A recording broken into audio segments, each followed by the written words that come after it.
Hello everyone, let's talk about the term loan and demand loan. तो आज हम पढ़ेंगे difference between term loan and demand loan. तो term loan क्या होता है? टर्म लोन जो है बैंक अपने बिजनेस कस्टमर को देते हैं, जैसे उन्होंने अपनी लॉन्ग टर्म जरूरतों को पूरा करना है तो लंप सम अमाउंट जो है बैंक के द्वारा जो है कस्टमर को दे दिया जाता है और इसका एक फिक्स्ड रीपेमेंट इंटरवल होता है। और ये ना आपके लोन एग्रीमेंट में भी लिखा होगा, आपका जो फिक्स रीपेमेंट टर्म्स होती है लोन एग्रीमेंट में लिखी होती है कि किस तरीके से आप पेमेंट करेंगे, रीपेमेंट करेंगे बैंक को।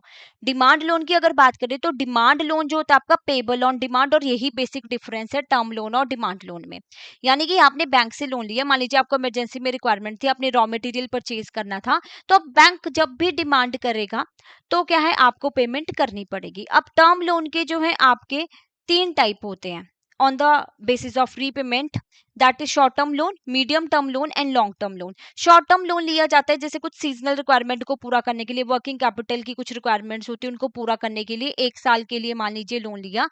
तो यहाँ पे ना एक क्लॉथ मैन्युफैक्चरर है, उसने जो है विंटर का स्टॉक इकट्ठा कर रहा है, तो उसने क्या है बैंक से लोन ले लिया और वो चुका सकता है at the end of the term या उससे पहले भी चुका सकता है। मीडियम टर्म लोन की बात करें तो 1 से 5 साल के लिए दिए जाते हैं और यहाँ पे मान लीजिए कंपनी ने कैपिटल एक्सपेंडिचर में इन्वेस्ट करना है, कोई मशीनरी परचेज करनी है, तो कंपनी क्या करेगी, ईएमआई के तौर पे बैंक को पेमेंट करती रहेगी। लॉन्ग टर्म लोन की बात करें, जो लोन आपके मोर देन 5 ईयर्स के लिए दिए जाते हैं, जैसे कंपनी को एक हाउसिंग प्रोजेक्ट में इन्वेस्ट करना है 10 साल के लिए, तो वो बना सकते हैं अपना ईएमआई पेमेंट्स 10 to 15 ईयर्स की। तो ये थे आपके टाइप्स ऑफ टर्म लोन और हमने अंडरस्टैंड किया कि डिमांड और टर्म लोन में बेसिक डिफरेंस क्या है।